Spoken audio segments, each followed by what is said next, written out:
نحمده ونستعينه ونستغفره ونعوذ بالله من شرور أنفسنا ومن سيئات أعمالنا من يهده الله فلا مضل له ومن يضلل فلا هادي له وأشهد أن لا إله إلا الله وأشهد أن محمدا عبده ورسوله اللهم صل على محمد وعلى آل محمد كما صليت على إبراهيم وعلى آل إبراهيم إنك حميد مجيد وقال الله تعالى في كلامه العزيز أعوذ بالله من الشيطان الرجيم يا أيها الذين آمنوا اتقوا الله حق تقاته ولا تموتن إلا وأنتم مسلمون يا أيها الناس اتقوا ربكم الذي خلقكم من نفس واحدة وخلق منها زوجها وبث منهما رجالا كثيرا ونساء واتقوا الله الذي تساءلون به والأرحام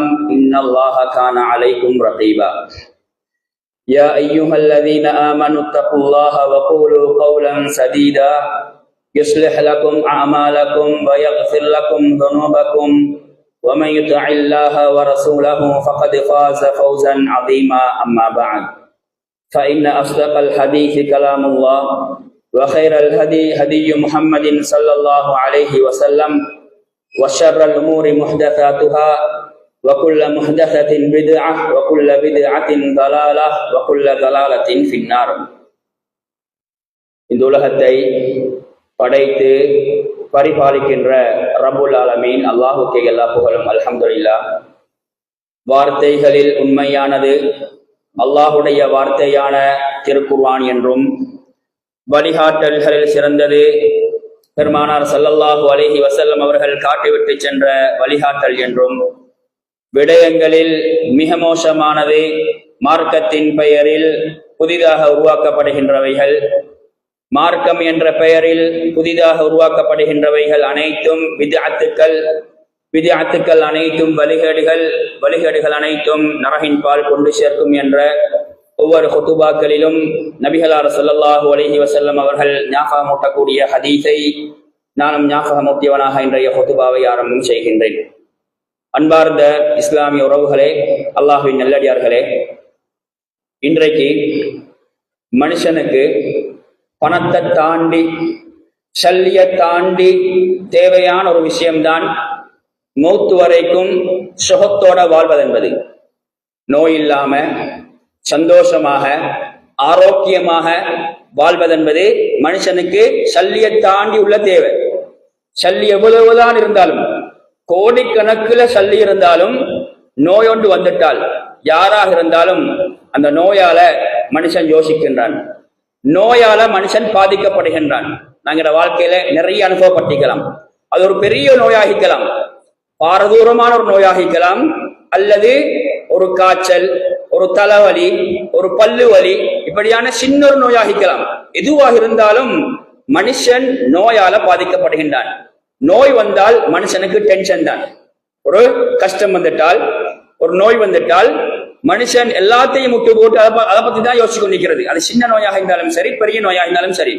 எங்கள்ல 2 நாள் 3 நாள் ஹாஸ்பிட்டல்ல அட்மிட் ஆகிட்டு வந்தால் தெரியும் ஆரோக்கியமான வாழ்க்கை எந்த அளவுக்கு முக்கியமான என்பது. அல்லாஹ் எங்களுக்கு சுகத்தை தந்திருக்கிறது அல்லாஹ்வுடைய மிகப்பெரிய ஒரு நியமத் என்பதை நாங்க ஹாஸ்பிட்டலுக்கு போனாக்களுக்கு தெரியும்.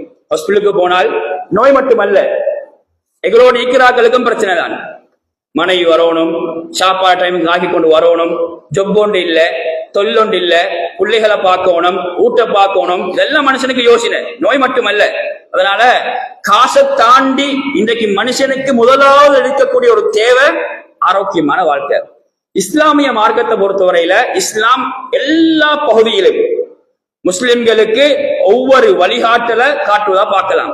தொலைத்தான் சொல்லுது, நோம்பு பிடிக்கணும், அமளிபாத்து செய்யணும், அதோட குடும்ப வாழ்க்கை, வியாபாரம், அதோட மனுஷனுக்கு ஒரு நோய் வந்துட்டால் ஒரு முஸ்லீம் எப்படி நடந்து கொள்ளணும், நோய் வரத்துக்கு முன்னால ஒரு முஸ்லீமுக்கு இஸ்லாம் காட்டுற வழிமுறைகள் என்ன என்பதை கட்டாயம் நாங்க தெரிஞ்சு வச்சுக்கணும். அந்த அடிப்படையில இன்னைக்கு சுருக்கமாக ஹுதுபாவுல ஆரோக்கியமான வாழ்க்கைக்கு இஸ்லாம் காட்டித்தர வழிகாட்டல்கள் என்ன என்பதை சுருக்கமாக நாங்க பார்ப்போம். அன்புக்கணி இஸ்லாமிய உறவுகளே, எங்களுக்கு தெரிஞ்ச ஹதீஸ், நிஅமதானி மக்பூனுன் ஃபீஹிமா கஸீரும் மினன் நாஸ். அல்லாஹு தாலா இந்த உலகத்துல எங்களுக்கு 2 நிஅமத்துக்களை தந்திக்கிறான். நிஅமத்து என்றால் அருட்கொடைகள். அந்த 2 அருட்கொடைகளை நாங்க பெருசா அலட்டிக் கொள்வது கிடையாது, நாங்க பெருசா கணக்கெடுப்பது கிடையாது. ஒன்று ஏன்னா எங்களுக்கு இருக்கிற ஆரோக்கியம், செஹா எங்களுக்கு இருக்கிற ஆரோக்கியம், வல் ஃபராக் எங்களுக்கு கிடைச்சிக்கிற ஓய்வு நேரம். அன்புக்கு இஸ்லாம் உறவுகளே, இந்த ஹதீஸை நாங்க எப்படி விளங்கணும் என்றால், ஒரு மனுஷனுக்கு ஒரு நோய் வந்தால்தான் அந்த ஆரோக்கியத்துக்குரிய பொறுமதி விளங்குது. நான் சொன்ன மாதிரி ஹாஸ்பிட்டல்ல அட்மிட் ஆனால் அல்லது 2 நாளைக்கு 3 நாளைக்கு எலும்பிக்கு வேலைக்கு போய் அது வீட்டுக்குள்ள நாங்க அடைஞ்சிட்டோம் என்று இருந்தால், நோயாளர் வீட்டுக்குள்ள நாங்க அடைபட்டுட்டோம் என்றால் எங்களுக்கு என்ன, நாங்க ஆரோக்கியமாக இருக்கிற நேரத்தில் எங்களுக்கு கிடைக்கிற அந்த பொறுமதிகளுக்கு விளங்கும். அதே மாதிரிதான் ஓய்வு நேரம் என்பது அது ஒரு வேற பகுதி. அன்புக்கு இஸ்லாம் உறவுகளே, அல்லாஹ் நல்லடியார்களே, அந்த அடிப்படையில நாங்க இந்த உலகத்துல ஆரோக்கியமாக வாழ வேண்டுமாக இருந்தால், சந்தோஷமாக, நோய் வரத்தான் செய்யும். மனுஷன வாழ்க்கையில கட்டாயம் நோய் வரத்தான் செய்யும். யாராக இருந்தாலும் நோய்க்கு முகம் கொடுத்துத்தான் ஆக வேண்டும். நோய் சில நேரம் சோதனையாக இருக்கலாம், சில நேரம் அல்லாஹ்வுடைய தண்டனையாகவும் இருக்கலாம். அது எங்களுக்கு பிரிச்ச முடியாது. யாராவது ஒருத்தருக்கு கடுமையான ஒரு நோய் வந்துட்டால் எங்களுக்கு அல்லாஹ்வுடைய தண்டனை என்று ஒரு அடிக்கு சொல்ல முடியாது.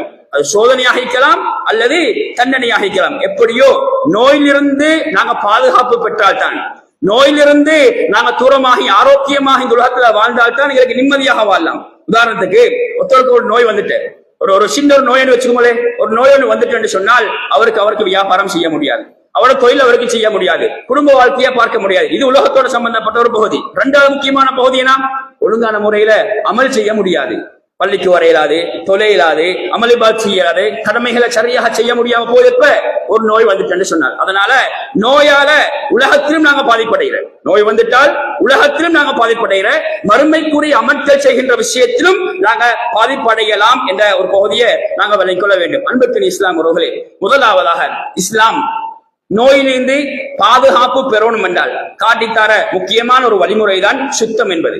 நாங்க எந்த அளவுக்கு இந்த உலகத்துல சுத்தமாக இருக்கிறோமோ அந்த அளவுக்கு எங்களுக்கு என்ன செய்யலாம், நோயிலிருந்து எங்களுக்கு பாதுகாப்பு பெறலாம். இஸ்லாம் சொல்ற ஹதீஸ பாருங்க, அத்தஹூர் ஷத்ருல் ஈமான், சுத்தம் என்பது ஈமானின் பாதி என்று இஸ்லாம் எங்களுக்கு சொல்லித் தருது. அல்லாஹ் தஆலா குர்ஆன்ல சொல்கின்ற பொழுது, யா அய்யுஹன் நாஸ், மக்களே, குலு மிம்மா ஃபில் அர்தி ஹலாலன் தய்யிபா, அல்லாஹ் தஆலா சொல்கின்ற பொழுது சொல்கின்றான், நீங்க இந்த உலகத்துல வாழ்கின்ற பொழுது ஹலாலானதை நீங்கள் சாப்பிடுங்கள், ஹலாலான விஷயங்களை நீங்க சாப்பிடுங்க, தய்யிபன் சுத்தமானதை நீங்கள் சாப்பிடுங்கள் என்பதாக அல்லாஹ் தஆலா குர்ஆன்ல சொல்லித் தருகின்றான். அன்புக்கு இஸ்லாம் உறவுகளே, நாங்க எடுக்கிற சாப்பாடாக இருக்கலாம், எதுவாக இருந்தாலும் நாங்க யோசிக்கணும், இதுல எந்த அளவுக்கு சுத்தமாக இருக்குது. ஒரு சாப்பாடு நாங்க ஒரு பழமாக இருக்கலாம், ஏதோ ஒன்று ஒரு உணவு பண்டமாக இருக்கலாம், இது எந்த அளவுக்கு சுத்தமாக இருக்குது. சுத்தத்துல 2 வகை இருக்குது, ஒன்று அழுக்கான ஒன்று இருக்குது, இன்னொன்று உடம்புக்கு போனதுக்கு பிறகு உடம்புக்குள்ள எங்களுக்கு என்ன செய்யலாம், நோய்க்குரிய ஏற்பாடுகளை செஞ்சு தரலாம். கெமிக்கல் கலந்திருக்கலாம், சில நேரம் எங்களுக்கு தெரியும், சில சாப்பாடுகளுக்கும் சில உணவு பண்டங்களுக்கும் சில பானங்களுக்கும் தெளிவாக கெமிக்கல் எங்களுக்கு தண்ணி குடிக்கலாம், ஆரோக்கியமான வேற குடிபானங்களை குடிக்கலாம், சாப்பாடுகள் எங்களுக்கு சாப்பிடலாம். அப்படி இருந்தும் இன்றைக்கு கெமிக்கல் கலந்த அல்லது உணவுகள்ல விஷங்கள், அதாவது டேஸ்ட் உருவாக்குவதற்காக வேண்டி, வாய்க்கு டேஸ்ட கூட்டுவதற்காக வேண்டி விஷங்கள் கலந்த உணவுகள் வருமாக இருந்தால் நாங்க முழுமையாக அதை விட்டு தவிர்த்து கொள்வதுதான் இஸ்லாம் சொல்லித்தார இந்த குர்ஆன் வசனத்திலிருந்து நாங்க பெற வேண்டிய பாடம் என்பதை நாங்க புரிந்து கொள்ள வேண்டும். அன்புக்கு இஸ்லாம் உறவுகளே, சுத்தம் என்று வருகின்ற பொழுது சுத்தத்தை இஸ்லாம் 3ஆக பிரிக்கிற. ஒன்று எங்கட உடம்பு சுத்தம், 2வது எங்கட உடை, எங்கட ஆடை, அது உடம்போட சம்பந்தப்பட்டதுதான். 2வது எங்கட சூழல் சுத்தம், 3வது எங்கட உள்ள சுத்தம். உள்ள சுத்தத்தை இன்றைக்கு பேச முடியாது, டைம் இருக்காது. முதலாவதாக நாங்க பார்க்கணும் எங்கட உடம்பு சுத்தம். எங்கட உடம்பு சுத்தத்தை இஸ்லாம் எந்த அளவுக்கு அழகான மார்க்கம் என்று பாருங்க. உடம்பு சுத்தத்தை பேணத்துக்கும் இஸ்லாம் அழகான முறையில வழிமுறைகளை சொல்லித் தருது. எங்களுக்கு தெரியும், அல் ஃபித்ரா என்று சொல்லப்படுகின்ற இயற்கையாக எங்கள் உடம்புல வளரக்கூடிய அல்லது இயற்கையாக எங்கள் உடம்புல காணப்படக்கூடிய சில அந்த உரோமங்களை அல்லது மயிர்களை நாங்கள் அகற்றுவது என்பதை இஸ்லாம் காட்டித்தர ஃபித்ரா. அதுல முக்கியமானதுதான் அக்குள் முடிகளை நாங்கள் வளர்கின்ற பொழுது அவைகளை அகற்ற வேண்டும். எங்கள்கிட்ட வரவேண்டிய பழக்கம் இது சுத்தத்தில் இஸ்லாம் காட்டித்தார வழிமுறை. இன்னைக்கு நாங்க பாக்குறோம், எங்களுக்கு பிஸி, எங்களுக்கு டைம் இல்லை, இதெல்லாம் செய்தி நேரம் இல்லைன்னு இதோட நாங்க இருந்துடக்கூடாது. இது அசுத்தம். இது அசுத்தமாகின்ற பொழுது அது உடம்புக்கு பாதிப்பு ஏற்படும். அடுத்தது சுன்னாவுக்கு மாற்றம் செய்கின்றோம் என்று அல்லாஹ்விடத்திலும் எங்களுக்கு என்ன செய்யலாம், குற்றவாளிகளாக நாங்க மாறலாம். அதனால இந்த விஷயத்துல நாங்க கவனமாக இருக்கணும். ஒன்று அக்குள் முடிகள், குறைஞ்சது வெள்ளிக்கிழமைக்கு நாங்க வருகின்ற பொழுது இந்த பழக்கம் எங்கள்கிட்ட இருக்கணும். அக்குள் முடிகளை அகற்றக்கூடிய பழக்கம் எங்கள்கிட்ட கட்டாயமாக இருக்கணும். அடுத்தது இயற்கை என்று வருகின்ற பொழுது இஸ்லாம் காட்டித்தான மரபுகள் ஒன்றுதான் மீசையை கத்தரிப்பது, தாடியை வளர்ப்பது. தாடி வளர்ப்பது என்பது ஒரு பகுதி. எங்கிட்ட வர வேண்டிய முக்கியமான பகுதி மீசையை நாங்க வெட்டணும். ஒன்றோ நாங்க முழுமையாக ட்ரிம் பண்றது, அல்லது முடியுமான அளவு நாங்க மீசையை கத்தரிப்பது. இன்றைக்கு இளைஞர்களை பார்க்க போனால் மீசை வருது, ஸ்டைலுக்காக வேண்டி அவங்க என்ன செய்யறாங்க, மீசை வைக்கிற ஒரு பகுதி ஸ்டைலுக்காக வேண்டி. இனத்தோட வச்சிருக்கிற ஒரு பட நடிகன் வச்சிருக்கிற, அது ஒரு விளையாட்டு வீரன் வச்சிருக்கிறதுக்காக வேண்டி நாங்க மீசையை வளர்க்கிறது இஸ்லாத்துக்கு முரணானது, ஆரோக்கியத்துக்கு கேடு அது வேற. ஆனா இஸ்லாத்துக்கு ஹதீஸுக்கு டைரக்டாக நேரடியாக முரணாகக்கூடிய ஒரு விஷயம் என்பதை நாங்க புரிஞ்சு கொள்ளணும். இன்னும் சிலாக்களை பார்க்க போனால் நேரம் இல்லை. நிறைய பேருக்கு இதான் பிரச்சனை. உலகத்தை சம்பாதிக்கணும், உலகத்தை தேடணும், மீசை வெட்ட நேரம் இல்ல, அக்குள் முடிகளை அகற்றுவதற்கு நேரம் இல்ல, நேரம் இல்ல என்று செய்தான் கொண்டு போட்டு எங்களை உலகத்துல பிஸியாக்கி இப்படியான சுண்ணாக்களை ஒற்றுமைகளை தூரமாக்குற விஷயத்தை நாங்க கவனமாக இருக்கணும். அன்புக்குரிய இஸ்லாம் உறவுகளே, ஒன்று மீசையை கத்தரிப்பது, மீசையை குறைப்பது, அக்குள் முடிகளை அகற்றுவது. மூன்றாவதாக இஸ்லாம் சுத்தத்தை வழிகாட்டுற முக்கியமான பகுதிதான் நகங்களை வெட்டுவது என்பது. உண்மையிலேயே வெள்ளிக்கிழமை என்பது எங்களுக்கு கிடைச்சிருக்க மிக முக்கியமான கிஃப்ட். நாங்க வெள்ளிக்கிழமைக்கு நேரம் ஒதுக்கி நேரத்தோட எப்படி பள்ளிக்கு வரோமோ அதே போல இஸ்லாம் இப்படியான சுத்தத்தை வழிகாட்டக்கூடிய சுண்ணத்தான விஷயங்களுக்கு காட்டி தருவது என்றால் நாங்க அதை வீட்டுல செஞ்சுட்டு வாரது. நகத்துல வெட்டிட்டு நாங்க ஜும்மாவுக்கு வரக்கூடிய பழக்கம் கட்டாயமாக நீக்கணும். ஒவ்வொரு கிழமையும் எங்கள்கிட்ட நகம் வெட்டக்கூடிய பழக்கம் நீக்கணும். இன்றைக்கு கவலை என்னன்னால் பிள்ளைகள் விஷயத்துல பெரியாக்களை புரிய தெரியாது.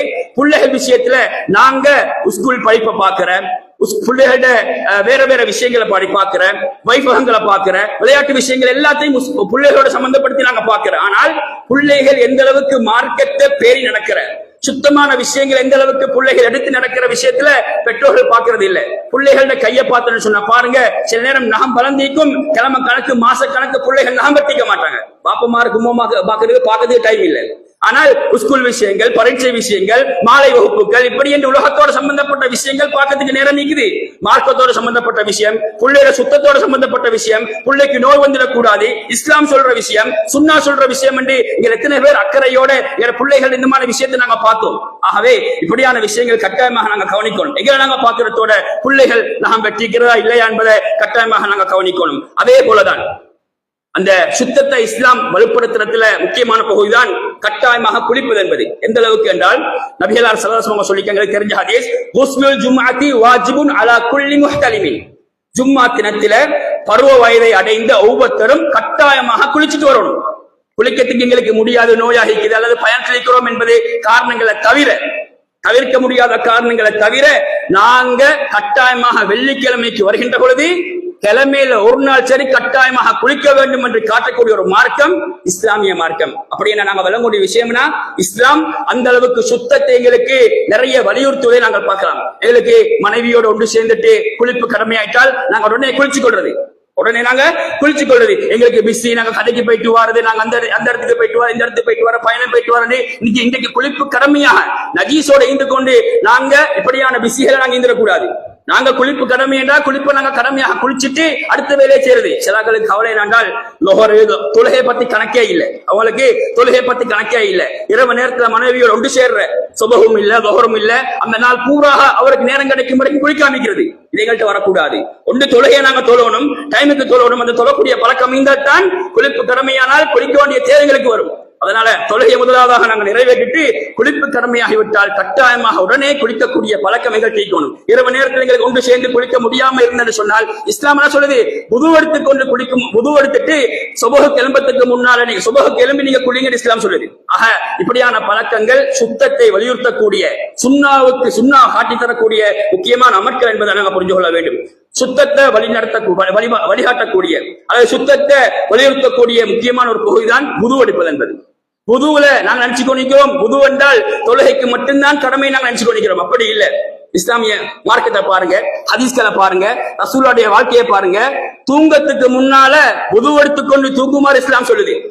தூங்கத்துக்கு முன்னால உது எடுத்துக்கொண்டு நாங்க தூங்கணும். நாங்க ஒரு பயணம் போறோம் என்று இருந்தால், நாங்க வெளிக்கு போறோம் என்றால் நாங்க யோசிக்கணும். நாங்க போன் எடுத்துக்கிற மாதிரி, எங்களோட பர்ஸ், எங்க டாக்குமெண்ட்ஸ் நாங்க எடுத்துக்கிற மாதிரி நாங்க யோசிக்க வேண்டிய பகுதி, நான் புதுவோட இருக்கிறேன்னா இந்த யோசிக்கணும். இது எங்கள்கிட்ட இல்ல, இன்றைக்கு இந்த சுண்ண எங்கள்கிட்ட இல்ல.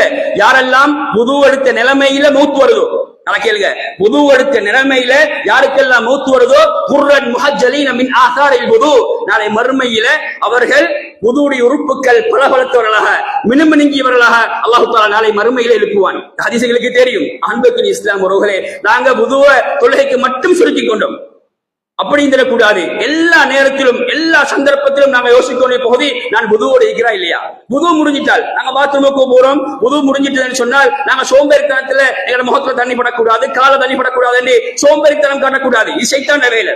நாங்க பாத்ரூமுக்கு எப்ப போறோம், வெளிக்கு வந்துட்டேன்னு சொன்னால் அல்லது பாத்ரூம் இருந்து கொண்டு புது எடுத்துக்கொண்டு வரக்கூடிய பழக்கங்கள் தீக்கணும். தொழுகைக்கு மட்டுமல்ல, எல்லா நேரத்திலும் எல்லா சந்தர்ப்பத்திலும் புதுவோடு இருக்கவும் என்ற ஆசை இருந்தால் நாங்க யோசிக்கணும், எனக்கு புது இருக்கிறா இல்லையா. புது முடிஞ்சிட்டால் அவசரமாக போயிட்டு புது எடுத்துக்கொண்டு புதுவோட நாங்க இருக்கிறது பயணமாக இருக்கலாம், ஃபங்க்ஷனாக எதுவாக இருந்தாலும் புதுவோடு இருக்கக்கூடிய பழக்கம் ஒன்று சுத்தத்தை வலுப்படுத்தும், ஆரோக்கியத்துக்கு வழிகாட்டும். அடுத்தது நிறைய நன்மைகளை தரக்கூடிய ஒரு முக்கியமான சுன்னா என்பதை நாங்க புரிந்து கொள்ள வேண்டும். அன்புக்கு இஸ்லாம் உறவுகளை அல்லாஹ்வுடைய அடுத்தது சுத்தத்தை வழிநடத்தக்கூடிய முக்கியமான பகுதிதான் நாங்க சிறுநீர் கழிச்சிட்டால் சிறுநீரை சுத்தம் செய்வது. பெரியாக்கள் சிறுநீர் கழிச்சா சிறுநீர் சுத்தம் ஒரு பகுதி ஒன்றிக்கு. ஆனால் சின்ன பிள்ளையாக இருந்தாலும் சரி, சிறுநீர் கழிச்சிட்டால் மறைவான முறையில ஒழுக்கமான முறையில இஸ்லாம் சொல்ற பிரகாரம் சின்ன பிள்ளைகளுக்கு நாங்க பழக்கணும். இன்னைக்கு கண்ட இடமெல்லாம் நாங்க சிறுநீர் கழிக்க அந்நிய ஆக்கள மாதிரி, இஸ்லாம் அல்லாத ஆக்கள மாதிரி எங்க பிள்ளைகள் நாங்க வளர்த்துடக்கூடாது. ஒரு பயணம் போறோம் என்றாலும் அந்த பிள்ளைக்கு ஒழுக்கத்தை சொல்லிக் கொடுக்கணும்.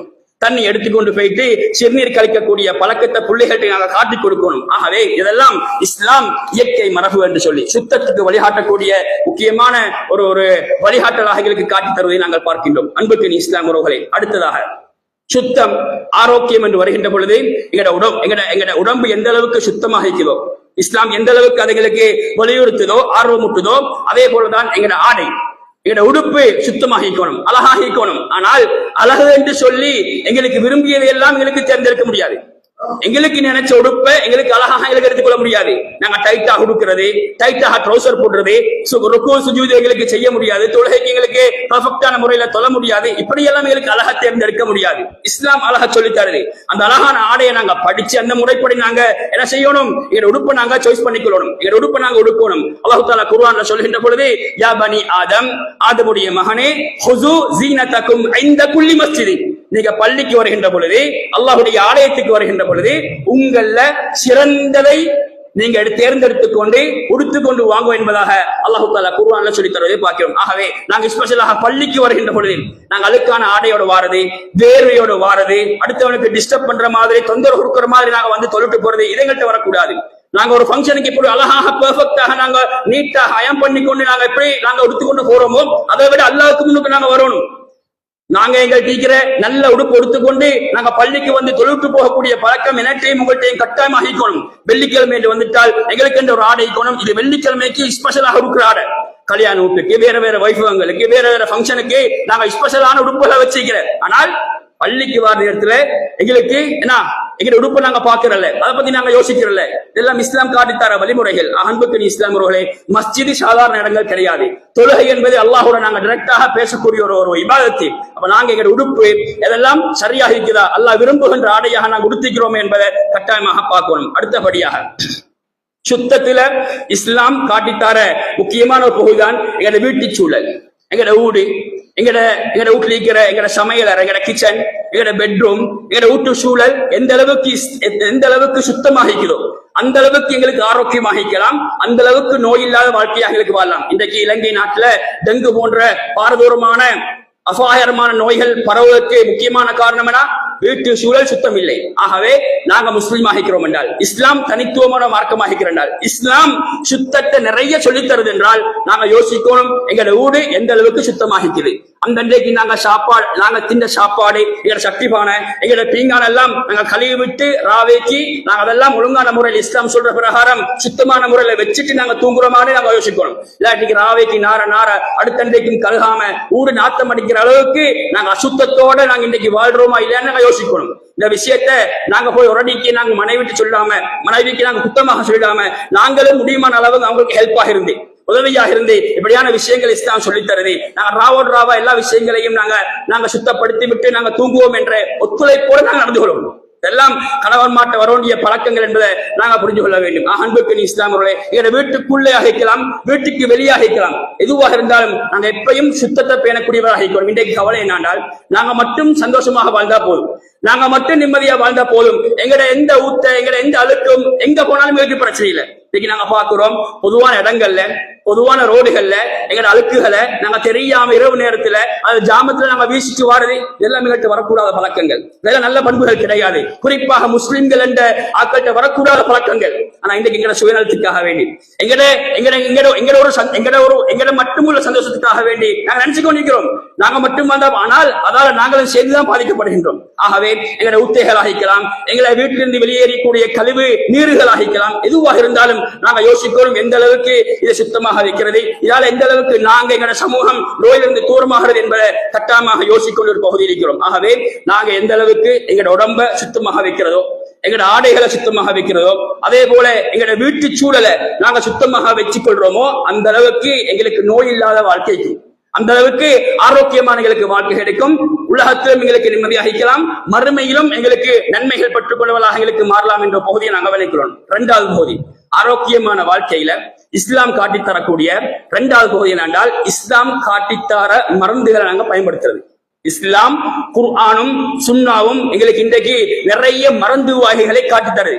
எங்களுக்கு தெரிஞ்சுக்கலாம், எங்களுக்கு சில நேரம் இப்படியான மருந்து வகைகள் தெரிஞ்சுக்கலாம், ஆனா நாங்க மறந்துட்டோம். நாங்க அதை செய்யறதுக்கு நாங்க இன்ட்ரெஸ்ட் இல்ல, அல்லது சைத்தான் எப்படி கொண்டு போட்டுக்கிறேன் என்றால் அதால உனக்கு செஞ்சு சக்சஸ் இல்ல, ஒரு நோய் உனக்கு சுகமாகாது என்ற ஒரு ஈமானின் தளர்ச்சியை, ஈமான்ல குறைபாட சைத்தான் கொண்டு வந்து போட்டிக்கலாம். அன்புக்கு இஸ்லாம் அவர்களே, இஸ்லாமிய மருத்துவத்தை தனியாக எடுத்து நிறைய நேரம் பேசணும். இன்னைக்கு நிறைய மருத்துவங்கள் வளர்ச்சி அடையுது. இன்றைக்கு உலகத்துல மருந்துல தொப்ல வலிக்கக்கூடிய மருந்து யாரா மருந்து? ஆங்கில மருந்து யார்? இங்கிலீஷ் மருந்து யார்? இங்கிலீஷ் மருந்துல எது சரி எது பிழைன்னு நான் இன்னும் பேச வரல. ஆனாலும் ஒரு முஸ்லிமாக நாங்க வாழ்ந்தால் கட்டாயமாக அல்லாஹ் சொன்ன மருந்து எங்கட மனசுல உள்ளத்துல ஆழமாக இருக்கணும். அதை நாங்க முயற்சி செய்யணும். இதான் பாயிண்ட். ரசூல்லா எங்களுக்கு காட்டி தந்த மருந்து வகைகள், ரசூல்லாவோட வாழ்க்கையில அவங்க மருந்தாக பயன்படுத்திய விஷயங்களை நாங்க விளங்கணும், தெரியணும், எங்களோட வாழ்க்கையில நாங்க அமுல்படுத்தணும். அந்த மருந்தால குணம் கிடைக்கும் என்ற ஈமான்கள் தெரிவிக்கணும். அன்புக்கு இஸ்லாம் அவர்களே, மருந்துல இஸ்லாம் குர்ஆன் சொல்லித்தார டாப் லெவல் இருக்கக்கூடிய மருந்து என்ன மருந்து? தேன்பானி. தேன் என்பது இஸ்லாம் மருந்துக்கென்றே சொன்ன வார்த்தையாக பயன்படுத்திய ஒரு மருந்து தான் தேன் என்பது. அல்லாஹ் தஆலா குர்ஆனில் எப்படி சொல்கின்றான்? யஹ்ருஜு மின் புதூனிஹா ஷராபுன். தேனை பற்றி சொல்கின்ற பொழுது தேனுடைய வயிற்றிலிருந்து பானங்கள் வெளிப்படுகின்றன. முக்தலிஃபுன் அல்வானு. அந்த பானங்கள் ஒவ்வொரு டேஸ்டாக ஒவ்வொரு நிறத்துடையதாக இருக்கும். ஃபீஹி ஷிஃபாஉல் லின்னாஸ். அல்லாஹ் தஆலா சொல்ற வார்த்தைனா ஃபீஹி ஷிஃபாஉல் லின்னாஸ். அந்த தேனில் மக்களுடைய நோய்க்கு நிவாரணம் இருப்பது என்பதாக, மருந்து இருப்பது என்பதாக அல்லாஹ் தஆலா குர்ஆன்ல சொல்லி தருகிறார். அன்புக்கு இஸ்லாமிலே எல்லாருக்கும் தெரியும் தேன் என்பது ஒரு மருந்து என்று. தேனால இஸ்லாம் தேனுக்கு கொடுத்திருக்கிற முக்கியத்துவம். ஒரு முறை ஒருவர் வயிற்று வலி என்று ரசூலுல்லாஹ் முறைப்பாடு செய்கின்றார். ரசூலுல்லாஹ் தேனை கொடுக்குமாறு சொல்கின்றார்கள். யுத்தங்களுடைய நேரத்தில் வெட்டுக்கள் பட்டு என்று சொன்னால் நெருப்பை சூடாக்கி வைக்கக்கூடிய பழக்கம், தேனை வைக்கக்கூடிய பழக்கம், காயங்கள் ஆறுவதற்காக வேண்டி, இப்படி எல்லாம் நாங்க நிறைய ஹதீஸ்கள் நிறைய சம்பவங்கள் நாங்க படிச்சு வச்சுக்கிறோம். குர்ஆன்ல அல்லாஹ் ஷிஃபா மருந்துக்குரிய நிவாரணம், நோய்க்குரிய நிவாரணம் என்பதாக எங்களுக்கு பெயரே சொல்லி தந்திருக்கிறான். அன்புக்கு இஸ்லாமியர்களே, நாங்க எங்கள் எத்தனை பேர் இதை நம்பி இந்த குர்ஆன் வசனத்தை விளங்கி தேனை எடுத்து தேனை நோய்கள் வருகின்ற பொழுது பயன்படுத்துகின்றோம் என்பது முக்கியமான கேள்வி. எத்தனை பேர் வீட்டுல தேன் கோத்தளிக்குது? தேனை ஒரு காய்ச்சல் வருகின்ற பொழுது, ஒரு கக்கல் வருகின்ற பொழுது, பிள்ளைக்கு ஒரு சுகம் இல்லாம போகின்ற பொழுது எத்தனை பேர் அதை நாங்க முயற்சி செய்யறோம்? எங்களுக்கு ஒரு வருத்தம் வருகின்ற பொழுது எத்தனை பேர் முயற்சி செய்யறோம்? எடுத்து பாருங்க, தேனால நிறைய நோய்க்கு நிவாரணங்கள் இருக்குது. தேனி மூலமாக நோய் நிவாரணங்கள் நிறைய இருக்குது. ஆனா மனுஷனுக்குரிய பிரச்சனை என்னென்றால் தேன்ல எது ஒரிஜினல் தேன், எது டூப்ளிகேட் தேன். இன்றைக்கு எல்லாரும் ஏமாத்திட்டு போறாங்க மௌலவி, அதனால தேனிகளுக்கு பயன்படுத்த முடியாது என்று சைத்தானோட போட்டு வச்சுக்கிறான். அன்புக்கு இஸ்லாம் உறவுகளே, உடுக்குற உடுப்பிலிருந்து வாங்குற வாகனத்திலிருந்து உலகத்துல ஒவ்வொரு விஷயத்திலும் எங்களுக்கு எது டூப்ளிகேட் எது ஒரிஜினல் தெரியும். ஒவ்வொருத்தரும் அந்த ஒவ்வொரு ஃபீல்ட்ல போகக்கூடிய ஒவ்வொருத்தருக்கும் தெரியும் எது டூப்ளிகேட் எது ஒரிஜினல் சொல்லி. அன்புக்கு இஸ்லாம் எங்கள்கிட்ட வர வேண்டிய ஈமான் தெரியுமா?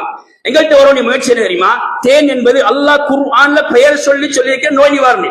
அப்ப நாங்க முயற்சி எடுத்து, நாங்க செலவழித்து, நாங்க கஷ்டப்பட்டு தேன்ல ஒரிஜினல் நாங்க தேடணும்.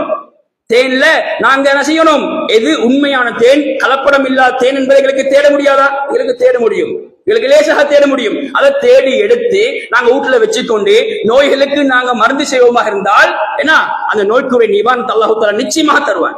அந்த ஈமானுக்குரிய அந்த அந்த அந்த அந்த அந்த நோய்க்குரிய நிவாரணத்தை அல்லாஹு தஆலா நிச்சயமாக தருவான். அன்புக்கு இதற்காக வேண்டி நாங்க முயற்சி செய்யணும். இன்னைக்கு உலகத்தை அடைவதற்காக வேண்டி நிறைய முயற்சி செய்யற சைத்தான் தேனை விட்டும் தூரமாக்குவதற்காக வேண்டி, குர்ஆன் சொல்ற நோய் நிவாரணத்தை விட்டும் தூரமாக்குவதற்காக வேண்டி இப்படியான ஒரு பிணப்பை போட்டு வச்சுக்கிறேன், இப்படியான ஒரு சோம்பேறித்தனத்தை போட்டு வச்சுக்கிறேன். அன்புக்கு இஸ்லாம். ஆகவே நாங்க முதலாவதாக ஒரிஜினல் தேனை தேடுவோம். தேடி நாங்க நோய்க்குரிய நிவாரணமாக நாங்கள் அமைச்சுக் கொள்வோம். தேன் என்பதை நிறைய நேரம் எடுத்து பேசணும். தேனை பத்தி தனிய தலைப்பு பேசலாம்.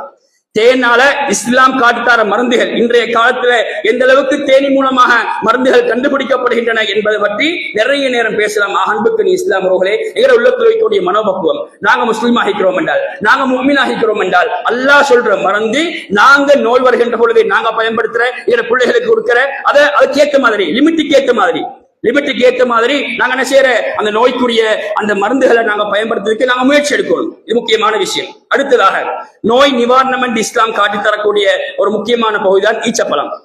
அன்புக்கணி இஸ்லாமியர்களே, ஈச்சப்பழத்திலும் முக்கியமானதுனா அஜுவா ஈச்சப்பழம். எங்களுக்கு தெரிஞ்ச ஹதீஸ், யாரு காலையில 7 அஜுவா ஈச்சப்பழங்கள் சாப்பிடுகின்றார்களோ அவருக்கு சூனியம், அதே போன்று அவருக்கு வேற பாரதூரமான நோய்கள் ஏற்படாது என்பதாக ஹதீஸ்கள்ல புகாரில பதிவு செய்யப்பட்ட ஹதீஸை நாங்க பார்க்கிறோம். அன்புக்கு இஸ்லாமியர்களே, எங்களோட மனசுல இருக்கணும் காலையில் ஈச்சப்பழம் சாப்பிடக்கூடிய பழக்கம் இருக்கணும். நோய்க்கு நிவாரணம், அது எப்படி நோய் நிவாரணம் என்று எங்களுக்கு சொல்ல முடியாவிட்டாலும் நாங்க ஈமானோட ஹதீஸ பின்பற்றுகின்றோம் என்ற அடிப்படையில நாங்க சாப்பிடுகின்ற பொழுது அதுக்கு நோய்க்கு நிவாரணமாக அமையும் என்பதை நாங்க புரிஞ்சுக்கிறோம். இன்றைக்கும் மருத்துவம் கண்டுபிடிச்சிக்குது. தேனால, ஈச்சப்பழத்தால, அஜுவா ஈச்சப்பழத்தால எந்த அளவுக்கு நோய்கள் நிவாரணம் அடைகின்றன, எந்த அளவுக்கு நோய்க்கு குணம் கிடைக்குது என்று இன்னைக்கு நிறைய கண்டுபிடிச்சிக்குது. ஆனா நாங்க தூரமாயிட்டோம். முஸ்லிம்களாக நாங்க இப்படியான நோய் நிவாரணத்தை தேடுறதுல இருந்து நாங்க தூரமாகிட்டோம். அன்புக்கு இஸ்லாம் அவர்களே, ஈச்சப்பழம் என்பது குர்ஆன்ல நிறைய பார்க்கலாம். மரியம் அலைஹிஸ்ஸலாம் அவங்க ஈசா அலைஹிஸ்ஸலாம் அவங்கள வயிற்றில சுமந்து கொண்டிருக்கின்ற பொழுது அல்லாஹ் தஆலா ஏவுகின்றான், கொத்தை யுசுப்பி நீங்கள் ஈச்சப்பழத்தை புரட்டி சாப்பிடுங்கள் என்பதாக அல்லாஹ் தஆலா குர்ஆன்ல சொல்ற வரலாறு எங்களுக்கு தெரியும். ஆகவே ஈச்சப்பழம் என்பது, அதுவும் ஸ்பெஷலாக குறிப்பாக அஜ்வா ஈச்சப்பழம் என்பது நோய்க்கு நிவாரணம் தரக்கூடிய ஒரு உணவுப் பொருள், இஸ்லாம் காட்டி தரக்கூடிய உணவுப் பொருள் என்பதை நாங்க புரிஞ்சு கொள்ள வேண்டும். அதே போலதான் அத்திப்பழமும் ஜெய்தூன் பழமும் அல்லாஹ் தஆலா குர்ஆன்ல சொல்றான், பத்தீனி வஸைத்தூன். இன்றைக்கு தேனங்களே கிடைக்கலாம், இலங்கையில கூட இப்படியான பழங்கள் கிடைக்கும். இப்படியான பழங்களை நாங்க என்ன செய்யணும், எங்க வாழ்க்கையில உணவுகளாக நாங்க உட்கொள்ளணும். நோய் வருகின்ற பொழுது மாத்திரமல்ல, உணவுகளாக நாங்க சும்மா எங்களுக்கு முடியுமான அளவு நாங்க உட்கொள்கின்ற பொழுது அதுக்கு நோய்க்கு நிவாரணமாக அமையும் என்பதை நாங்க புரிந்து கொள்ள வேண்டும். முக்கியமாக நோய்க்கு நிவாரணம் என்று வருகின்ற பொழுது நிறைய விஷயங்கள் இருக்குது. குறிப்பிட்ட ஒரு சில விஷயங்களை நான் ஞாபகம் விட்டுறேன். இஸ்லாம் காட்டுகின்ற நோய் நிவாரணத்துக்குரிய பொருட்கள் நான் சொல்கின்றேன். அடுத்ததாக மாஉ ஜம்சம். ஜம்சம் நீர் என்பது ஆச்சரியம், அது அல்லாஹ்வுடைய அருள், அது அல்லாஹ் தஆலா எங்களுக்கு தந்திருக்கிற மிகப்பெரிய ஒரு நிஅமத். எங்களுக்கு ஜம்சம் தன்னுடைய வரலாறு, ஜம்சம் தண்ணியால கிடைக்கிற பிரயோஜனம் எங்களுக்கு எல்லாருக்கும் தெரியும். நாங்க யோசிக்கணும், யாராவது ஒருத்தர் அல்லது நாங்க உம்ராக்கு போயிட்டு வந்துட்டு சொன்னால் ஜம்சம் தண்ணி எடுத்துட்டு வந்து ஒரு நோய் வருகின்ற பொழுது நாங்க குடிக்கிற பழக்கம் எங்கள் தீக்குதா இல்லையா நாங்க யோசிக்கணும். ஒருத்தர் உம்ராவுக்கு போகின்ற பொழுது அல்லது ஹஜ்ஜுக்கு போகின்ற பொழுது அவர் இதை எடுத்துட்டு வாங்க அதை எடுத்துட்டு வாங்கன்னு சொல்லி உலக விஷயங்கள் நிறைய சொல்றோம். ஆனால் நாங்க ஜம்சம் தண்ணி ஒரு போத்துல எடுத்துடுவாங்க, நோய்க்கு நிவாரணம் எடுக்கணும். வீட்டுல ஒரு பிள்ளைக்கு சோமிலா போட்டால், எங்களுக்கு சோமிலா போட்டால் ஒரு டம் நாங்க குடிக்கிறது, ஒரு 2 டம் நாங்க குடிக்கிறது, சின்ன கப்பு நாங்க குடிச்சு நோய் நிவாரணத்தை தேடுறது என்று சொல்லி எங்களை எத்தனை பேருக்கு அந்த பக்குவம் இருக்குது, இங்க எத்தனை பேருக்கு அந்த ஈமான் இருக்குது. நாங்க கொஞ்சம் யோசிக்கணும். அல்லாஹ் நபிகள் ஸல்லல்லாஹு அலைஹி வஸல்லம் சொல்றாங்க, மாஉ ஜம்சம் லிமா ஷுரிப லஹு. ஜம்சம் தண்ணி என்பது குடிக்கத்தான். ஆகவே ஜம்சம் தண்ணியில நிறைய வரலாறு இருக்குது. ஜம்சம் தண்ணியால பசி போகுது, நிறைய ஆச்சரியமான நிறைய அருள் நிறைஞ்ச ஒரு நீர் தான் ஜம்சம் தண்ணி என்பது. அன்புக்கு இஸ்லாம் உறவுகளே, இதெல்லாம் எங்க ஊட்டிலிக்கோண்டிய இஸ்லாம் காட்டித்தார மருந்து வகைகள் என்பதை நாங்க புரிந்து கொள்ள வேண்டும். அடுத்ததாக மருந்து வகையில முக்கியமான மருந்து தான் கருஞ்சீரகம், ஹப்பத்து சௌதா. நபிகள் ஸல்லல்லாஹு அலைஹி வஸல்லம் சொன்னாங்க, ஹப்பத்து சௌதா ஷிஃபாஉன் மின் குல்லி தாஇன் இல்ல ஸாம். மௌத்தை தவிர கருஞ்சீரகத்தில எல்லா நோய்களுக்கும் நிவாரணம் இருப்பதாக நபிகளார் ஸல்லல்லாஹு அலைஹி வஸல்லம் சொல்லியிருக்கிறார்கள். எங்கள்கிட்ட என்ன பழக்கம் இருக்குது? கருஞ்சீரகத்தை சின்ன விலைக்கு எங்களுக்கு வாங்கலாம், காலையில நாங்க கொஞ்சம் சாப்பிடலாம், இரவுல தூங்க போகின்ற பொழுது அந்த லிமிட் அளவுல நாங்க விளங்கி நாங்க படிச்சு நாங்க சாப்பிடக்கூடிய பழக்கம் எங்களுக்கு எத்தனை பேர் இருக்குது? இல்ல. அன்புக்கு இஸ்லாம் உறவுகளே, இதே திடீர்னு ஒரு நோய் வந்துட்டால் நாங்க என்ன செய்யறோம், இஸ்லாமிய மருந்துகள் எல்லாம் மறந்துட்டு எல்லாம் தூரமாக்கிட்டு நாங்க வேற மருந்துக்கு போகின்றோம் என்றால் நாங்க யோசிக்கணும் எந்த அளவுக்கு குர்ஆனும் சுன்னாவும் சொல்ற மருந்தோட எங்களுக்குள்ள மஹப்பத் எந்த அளவுக்கு இருக்குது. குர்ஆனும் சுன்னாவும் சொல்ற மருந்தோட எங்களுக்கு எந்த அளவுக்கு தொடர்பு இருக்குது, அந்த மருந்தை செஞ்சிட்டால் எனக்கு நோய் நிவாரணம் கிடைக்கும் என்று எந்த அளவுக்கு எங்களை ஈமானிக்குது என்பதை நாங்கள் கட்டாயமாக யோசிக்கணும். அன்புக்கு இஸ்லாம் அவர்கள் இப்படி இஸ்லாம் நிறைய மருந்து வகைகளை சொல்லித்தருது. அதுல முக்கியமான ஒன்றுதான் ஹிஜாமத் என்று சொல்லப்படுகிற மருந்து வகை. ஹிஜாமத் என்று சொன்னால் குத்தி ரத்தம் எடுப்பது. இன்னைக்கு ஒவ்வொரு பேர்ல சொல்லப்படுது, இங்கிலீஷ் பேர்ல நிறைய சொல்லப்படுது, ஹிஜாமத் என்று சொல்லப்படுகின்றது. நிறைய விளையாட்டு வீரர்கள் கூட, நிறைய உலகத்துல பிரபலியமானாக்கள் கூட இதை வழங்கி அந்த நோய்க்குரிய நிவாரணம் தேடுறாங்க. இது எங்கள்கிட்ட வரவேண்டிய இஸ்லாம் சொல்லித் தருகின்ற மருந்து வகைகள். நாங்க அடிக்கொடுக்க எங்கள்கிட்ட செய்யக்கூடிய அதுக்குரிய அந்த டிஸ்கிரிப்ஷன் எடுத்து இதை எப்படி செய்யலாம், எவ்வளவு காலத்துக்கு இடையில செய்யலாம் என்று நாங்க தேடி படிச்சு அந்த டாக்டரோட நாங்க சம்பந்தப்பட்டு இப்படியான இஸ்லாம் சொல்கின்ற மருந்து வகைகளை செய்யக்கூடிய பழக்கம் கட்டாயமாக எங்கள் டீக்கணும். அன்புக்கு இஸ்லாம் நிறைய குர்ஆனும் சுன்னாவும் நபியுடைய வாழ்க்கையில சஹாபாக்கள் இஸ்லாமிய மருந்துகள் என்று சொல்லி எங்களுக்கு சொல்லித்தது. நாங்க யோசிக்கணும், நாங்க தெரிஞ்சு வச்சிருக்கிறோம், இதெல்லாம் எங்களுக்கு தெரிஞ்ச விஷயம் தான். தேனாகிக்கலாம், சந்தம் தண்ணியாகிக்கலாம், குத்தி ரத்தம் எடுக்கிற ஹிஜாமத் முறையாகிக்கலாம், எல்லாம் எங்களுக்கு தெரியும் தான். ஆனால் எங்கள் எத்தனை பேர் அதற்காக வேண்டிய முயற்சி செஞ்ச, எங்களுக்கு ஒரு நோய் வருகின்ற பொழுது, எங்களை பிள்ளைக்கு ஒரு நோய் வருகின்ற பொழுது எங்கள் எத்தனை பேர் அதை செய்யணும் என்று ஈமானிக்குது. இதெல்லாம் சைத்தான்களுக்கு மறக்கடிக்க செஞ்சுட்டான், இதெல்லாம் சைத்தான்களை படப்பா, இதெல்லாம் செஞ்சு இல்லைன்னு சைத்தான் சொல்றான். சைத்தான் அப்படித்தான் போட்டிக்கிறான். எங்கள்கிட்ட ஈமானிக்கணும். நாங்க ஈமானோட அல்லாஹ் முழுமையாக நம்பி, அல்லாஹ் முழுமையாக நாங்க நம்பி இந்த மருந்து வகைகளை நாங்க செய்வோமாக இருந்தால், அதுக்கு ஏற்ற மாதிரி, அந்த நோய்க்கு ஏற்ற மாதிரி அந்த லிமிட்டோட நாங்க செய்வோமாக இருந்தால் நிச்சயமாக அல்லாஹு தஆலா நோய்க்குரிய நிவாரணத்தை தருவான். அன்புக்கு இஸ்லாம் உறவுகளை அல்லாஹ்களே, இஸ்லாம் ஆரோக்கியத்துக்கு நிறைய வழிமுறைகளை காட்டி தருது. அதை படிக்கணும், எங்களோட வாழ்க்கையில கொண்டு வரணும். அதோட நோய் ஒன்று வந்துட்டால் இஸ்லாம் நிறைய மருந்து வகைகளை சொல்லித் தருது. அதுங்களோட வாழ்க்கையில கொஞ்சம் கொஞ்சமாக செய்யக்கூடிய பழக்கங்கள் தீக்கணும். நாங்க குர்ஆனை நேசிக்கிறோம் என்றால், நாங்க சுன்னாவை நேசிக்கிறோம் என்றால், ரசூலாவை நாங்க நேசிக்கிறோம் என்றால், ரசூலா எதை எங்களுக்கு காட்டி தந்தாங்களோ அதை செய்யறதுதான் நேசிப்பதுடைய அடையாளம், வெளிப்பாடு. ஆகவே இப்படியான விஷயங்கள் நாங்க செஞ்சு ஆரோக்கியமாக வாழக்கூடிய பாக்கியத்தை வல்ல ரஹ்மான் எனக்கும் உங்களுக்கும் தருவானாக. வ ஆகிரு தஅவானா அல்ஹம்துலில்லாஹி ரப்பில் ஆலமீன்.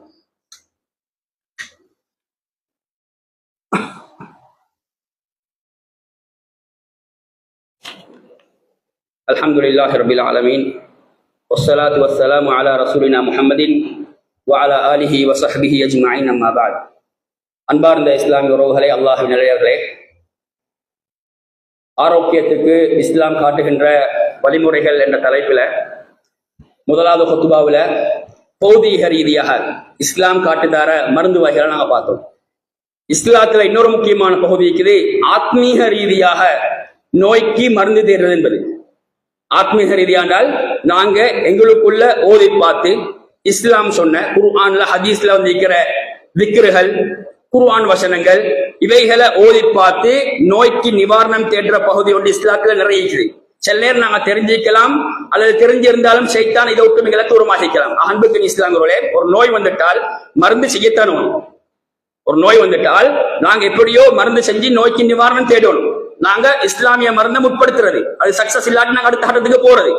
அதோட கட்டாயமாக நோய் நாங்க பௌதீக ரீதியாக மருந்தை வெளியில் உட்கொண்டு நாங்க மருந்து செஞ்சோ இல்லையோ, ஆத்மீக ரீதியாக எங்களுக்குள்ள நாங்க ஓதி பார்த்து அதுக்குரிய ட்ரீட்மெண்ட் நாங்க செய்யணும், அதுக்குரிய மருந்தை, அதுக்குரிய நிவாரணத்தை நாங்க தேடணும். அதுல முக்கியமானதுதான் சூரத்துல் ஃபாத்திஹா. சூரத்துல் ஃபாத்திஹா என்பது நோய்க்கு நிவாரணம் தரக்கூடிய ஒரு சூரா. எங்களுக்கு ஒரு வருத்தம் வந்துட்டு, எங்களுக்கு ஒரு காய்ச்சல் வந்துட்டு, எங்களுக்கு ஒரு நோய் வந்துட்டு, நாங்க அடிக்கொருக்க சூரத்துல் ஃபாத்திஹா எங்களுக்குள்ள ஓதிக்கொள்கிறது. புகாரியில சஹீஹா இடம்பெற்றிருக்கின்ற ஹதீஸ் நான் சுருக்கமாக உங்களுக்கு சொல்றேன். சஹாபாக்கள் ஒரு கூட்டத்தினர் ஒரு ஊருக்கு போறாங்க, எனக்கு தெரிஞ்ச ஹதீஸ். அந்த ஊர்ல இரவு நேரம் ஆயிட்டுது. சஹாபாக்கள் அந்த ஊர்ல தங்குவதற்கும் சாப்பாட்டுக்கும் இடம் கேட்கிறாங்க. ஆனா அந்த ஊர் வாசிகள் கொடுக்கல. சஹாபாக்கள் யோசனையோட கவலையோட இருக்கிறாங்க, ராவுக்கு எங்க செய்யறது, ராவுக்கு எங்க தூங்குறது, சாப்பாட்டுக்கு என்ன செய்யறது. அந்த நேரத்தில் அல்லாஹ் தஆலா என்ன செய்கிறான் என்றால், அந்த ஊரில் இருக்கிற தலைவருக்கு ஒரு விஷஜந்து கொத்துது. அது பாம்போ தேலோ ஹதீஸ்ல வருது. ஒரு விஷம் கொத்துது, விஷம் தொப்பு கேட்டு மருந்து தேடி பாக்குறாங்க. அந்த மருந்து சக்சஸ் ஆகல. சக்கராத்துடைய நிலைமையில அந்த ஊருடைய தலைவர் இருக்கிறாரு. அந்த நேரத்துல ஊரிக்கக்கூடிய ஆக்கள் சொல்றாங்க, புதுசாக ஒரு கூட்டம் சஹாபாக்கள் சொல்ற வந்திக்கிறாங்க, அவங்களை யாராவது ஒருத்தர் மருந்து செய்யக்கூடிய இருக்கிறான்னு நான் கேட்டு வாரேன் என்று சொல்லி சஹாபாக்கள் விஷயத்தை சொல்றாங்க. அப்ப ஒரு சஹாபி எழும்பி நான் மருந்து செய்யறேன் என்று சொல்லி அந்த விஷஜஞ்சி அந்த தலைவரை போயிட்டு கிட்ட போயிட்டு விஷஜஞ்சி இடத்துல சூரத்துல் ஃபாத்திஹாவை ஓதி வைக்கிறாரு. வெச்சத்தோட அந்த விஷயம் அப்படியே அல்லாஹ் தஆலா ஆற்றி அந்த ஊர் தலைவர் தப்புறாரு. இது புகாரில சஹீஹா இடம்பெற்றிருக்கின்ற ஹதீஸ். அந்த மருந்து செய்யறதுக்கு முன்னால அந்த சஹாபி மருந்து செய்யறதுக்கு முன்னால ஒரு நிபந்தனை போட்டாரு. என்ன நிபந்தனைனால், இதுக்கு நாங்க மருந்து செஞ்சால் அந்த மருந்துக்காக வேண்டி நீங்க என்ன செய்யணும், எங்களுக்கு ஊர்ல தங்கத்துக்கு இடம் தரணும், 40 ஆடுகள் தரணும். 40 ஆடுகள் தரணும். அவங்க அதுக்கு எக்ரி ஆகிறாங்க. மருந்து இந்த நோய்க்குரிய நிவாரணம் நடக்குது. அதே மாதிரி பேசின மாதிரி ஏன்னா அவங்களுக்கு ஊர்ல தங்க வச்சு 40 ஆடுகள் கொடுக்குறாங்க. சஹாபாக்கள் என்ன செய்யறாங்கன்னால் 40 ஆடுகளையும் ரசூலாட்டு வரும் வரைக்கும், ரசூலாட்டு வந்து கேட்கும் வரைக்கும் 40 ஆடுகளையும் திருப்பி மதீனா கொண்டு வராங்க. மதீனாவுக்கு கொண்டு வந்து ரசூலாட்ட விஷயத்தை சொல்றாங்க. ரசூல் எப்படி நடந்து சொன்னாங்க. ரசூலா கேட்கிறாங்க, சூரத்துல் ஃபாத்திஹா மருந்து என்ன உங்களுக்கு எப்படி தெரியும்? சூரத்துல் ஃபாத்திஹா மருந்து என்ற ரசூலுல்லாஹ் அவங்களுக்கு சொல்லி கொடுத்திருக்கிறாங்க. அந்த மருந்தின் அடிப்படையில் அவங்க நோய்க்கு மருந்து செய்யறாங்க. அதுக்குரிய நிவாரணம் கிடைக்குது. ரசூலுல்லாஹ் சொல்றாங்க, அந்த 40 ஆடுகள்ல ஒரு பங்கத்தாரம் கஷ்டமான சஹாபாக்கள் இருக்கிறாங்க, அவளுக்கும் சதகா கொடுக்கணும்னு சொல்லி அது ஒரு பங்கை கேட்டு எடுக்கிறாங்க. அன்புக்கு இஸ்லாம் ஒருவரை இது புகாரியில சஹீஹா இடம்பெற்றிருக்கின்ற ஹதீஸ். ஆக நாங்க விளங்க வேண்டிய விஷயம் என்னென்றால் சூரத்துல் ஃபாத்திஹா என்பது நோய்க்கு நிவாரணம். அதே மாதிரிதான் எங்களுக்கு தெரியும், இன்றைக்கு உலகத்துல ஒரு மனுஷன் முன்னேறி வருகின்ற பொழுது பொறாமக்காருடைய கண்ணூர் என்பது எங்களுக்கு தெரிஞ்ச விஷயம். கண்ணூர் என்பது உண்மையானது. அல்லாஹ் தஆலா குர்ஆனில் எப்படி சொல்கிறான், வமின் ஷர்ரி ஹாசிதின் இதா ஹஸத். பொறாமைப்படக்கூடியவருடைய பொறாமையை விட்டும் கெடுதியை விட்டும் நாங்கள் அல்லாஹ்ட்ட பாதுகாப்பு தேடணும். கண்ணூர் என்பது இஸ்லாம் அதுல இருந்து பாதுகாப்பு தேடுமாறு எங்களுக்கு சொல்லுது. அதுல முக்கியமானதுதான் குல் சூறாக்கள் ஒதுக்கொள்றது. குல் சூறாக்களை நாங்க அடிக்க ஒரு முறை எங்களுக்குள்ள ஒதுக்கொள்ளணும். தொழுகைக்கு பிறகு ஓதுறது. இன்னைக்கு தொழுகைக்கு சலாம் கொடுத்து முடிச்சிட்டு சொன்னா எங்களுக்கு நேரம் இல்லை. உலகத்தை தேடிக்கு நாங்க அப்படியே ஓடுறோம். குல் சூறாக்கள் ஓதுவதன் மூலமாக இப்படியான பாதிப்பிலிருந்து நாங்க என்ன செய்யலாம்? தப்பலாம். இரவுல தூங்க போகின்ற பொழுது குல் சூறாக்கள் ஓதுவார் இஸ்லாம் சொல்லுது. அதை ஓதி நாங்க எங்க மேல தேய்ச்சி கொள்ளணும். இதெல்லாம் இஸ்லாம் காட்டித்தாரனா நோய்க்கு நிவாரணம். ஆத்மீக ரீதியாக இஸ்லாம் காட்டித்தரக்கூடிய நோய்க்கு நிவாரணம் என்பதை நாங்க புரிஞ்சு கொள்ள வேண்டும். அதே போலதான் ஆத்மீக ரீதியாக நாங்க நோய்க்கு நிவாரணம் தேட வேண்டுமாக இருந்தால் காலை மாலை ஔராதுகள் என்பது முக்கியமானது. இன்னைக்கு காலையில ஔராது ஓதுறதுக்கு எங்களுக்கு நேரம் இல்லை. அல்லது ஔராதுகளுக்கு பாடம் இல்லை. பாடமான ஔராதுகளை கூட ஓதுறதுக்கு ஷைத்தான் இடம் கொடுக்கறல்ல. அன்புக்கு இஸ்லாம் உறவுகளே நிறைய பார்க்கலாம். அஊது பிகலிமாத்தில்லாஹி தாம்மாத்தி மின் ஷர்ரி மா ஹலக். அர்த்தத்தை எடுத்து பாருங்க. நேரம் அர்த்தம் சொல்றதுக்கு நேரம் கிடையாது. அழகான துவாக்கள் ஒரு நாளைக்கு காலையில 3 முறை அல்லது 7 முறை, மாலையில 3 முறை அல்லது 7 முறை நாங்க ஓதுவோமாக இருந்தால் இந்த உலகத்தில் இருக்கிற அனைத்து கருதியை விட்டும், நோய் மட்டுமல்ல, நிறைய கருதிகள் இருக்குது, நிறைய ஷர்றுகள் இருக்குது, நிறைய சோதனைகள் இருக்குது. இவைகள் அனைத்தையும் விட்டும் எங்களுக்கு பாதுகாப்பு பெறலாம். பிஸ்மில்லாஹில்லதி லா யதுர்ரு மஅ இஸ்மிஹி ஷைஉன் ஃபில் அர்தி வலா ஃபிஸ் ஸமா வ ஹுவ ஸமீஉல் அலீம். அழகான துஆ. காலையில 3 முறை ஓதுறது, மாலையில 3 முறை ஓதுறது. எங்க எத்தனை பேருக்கு பழக்கம் இருக்குது? லேசான துஆக்கள். சில நேரம் பாடம் நிக்கலாம். எங்களுக்கு ஓதத்துக்கு நேரம் இல்லாததை நாங்க மறந்துட்டோம். அன்புக்கு இஸ்லாம் உறவுகளே, நான் ஆரம்பத்துல சொன்னது மாதிரி உலகத்துல பணம் இருந்தோ இல்லையோ மனுஷன் நோய் இல்லாம வாழணும். உலகத்துல எவ்வளவுதான் சல்லியாக இருந்தாலும் சல்லிக்காரனாக இருந்தாலும் அவனுக்கு ஒரு ஆசைனா சல்லியை விட நோய் இல்லாத வாழ்க்கை தேவை. நோய் இல்லாத வாழ்க்கை தேவை என்றால் இஸ்லாம் நிறைய வழிமுறைகளை சொல்லித்தருது. அதுல முக்கியமான பகுதி 2வது குர்ஆன் சொன்ன மாதிரி ஆத்மீக ரீதியாக நாங்க நோய்க்கு நிவாரணம் தேடணும். எங்களுக்குள்ள ஆயத்துல் குர்சியை நாங்க ஒதுக்கொள்ளணும், ஔராதுகளை நாங்க ஒதுக்கொள்ளணும், சந்தர்ப்ப துவாக்களை நாங்க ஒதுக்கொள்ளணும், காலை மாலை ஔராதுகளை ஒதுக்கொள்ளணும். தொழுகைக்கு புறகிக்கக்கூடிய ஔராதுகளை பொறுமையாக இருந்து ஷைத்தான் விட மாட்டான். ஷைத்தான் ஒவ்வொரு வேலையை போடுவான். ஷைத்தான் மறக்கடிக்க செய்வான். ஷைத்தானோட போராடி தியாகம் செஞ்சு நாங்க இந்த ஔராதுகளை நாங்க ஓதுகின்ற பொழுது எங்களுக்கு நோய்க்கு நிவாரணம் மட்டுமல்ல, உலகத்தில் எங்களுக்கு பாதுகாப்பு, உலகத்தில் எங்களுக்கு நிம்மதி, எல்லா ஷர்ரையும் மட்டும் எங்களுக்கு நிம்மதியாக அளிக்கலாம். நாளை மறுமையிலும் அதுக்குரிய நன்மை கட்டாயம் எங்களுக்கு கிடைக்கும் என்பதை நாங்க மறந்துவிடக் கூடாது. அன்புக்கு இஸ்லாம் உறவுகளை அல்லாஹ் இந்த உலகத்துல வாழ்கின்ற சந்தர்ப்பத்தில் அல்லாஹ் தஆலா என்னையும் உங்களையும் ஆரோக்கியமாக வாழ சொல்லணும். நோய் நொடி இல்லாம, நோய் வரலாம், சின்ன சின்ன நோய்கள் வந்துட்டு போகலாம், அதுகளை பாவத்துக்கு மன்னிப்பாக அமையும். ஆனால் பாரதூரமான நோய் யாருக்கும் வரக்கூடாது. பெரிசா செலவழிச்சு கொண்டு வாழ்க்கையே யோசிச்சு கொண்டு நாங்க உலகத்திலும் நிம்மதி இல்லாம அமளிபாத்திலும் நாங்க ஜீரோவாக, அமளிபாத்திலும் நாங்க செய்யக்கூடிய ஆர்வம் இல்லாம அல்லாஹ் தஆலா எங்களை தள்ளிவிடக்கூடாது. ஹாஸ்பிட்டல் எங்களை காலம் போகுது, எங்களை கடைசி நேரம் நோயிலே போகுது. எங்களுக்கு உலகத்தையும் பார்க்க முடியாது, உலகத்திலும் சந்தோஷமா இருக்க முடியாது. அமளி பார்த்து தொழுக விஷயங்கள், நோம்பு பிடிக்கிற விஷயங்கள், வேற வேற விஷயங்கள்ல எங்களுக்கு ஆசை இருக்காது. இப்படியான நிலைமையில் அல்லாஹ் என்னை உங்களையும் பாதுகாக்க வேண்டும். அப்படி தள்ளிவிடக் கூடாது. அதுல இருந்து நாங்க பாதுகாப்பு பெறணும். அதுக்குரிய வழிமுறைகளை இஸ்லாம் நிறைய எங்களுக்கு காட்டி தருது. ஆகவே இஸ்லாம் இந்த உலகத்தில் ஆரோக்கியமாக வாழத்துக்கு என்னென்ன வழிகாட்டுதலை சொல்லி தருதோ அந்த வழிகாட்டுல நாங்க பேணி வாழ்ந்து உலகத்துல நிம்மதியாக இருந்து அல்லாஹ்வுடைய கடமைகளை சரியாக செஞ்சு நாளை மறுமையிலும் வெற்றி பெற்ற கூட்டத்துல வல்ல ரஹ்மான் என்னையும் உங்களையும் ஆக்குவானாக. அகூலு கௌலி ஹாதா அஸ்தக்ஃபிருல்லாஹி லி வ லக்கும் வல் ஜமீல் முஸ்லிமீன் ஃபஸ்தக்ஃபிரு இன்னஹு கஃபூர் ரஹீம். அக்மிஸ் ஸலாத்.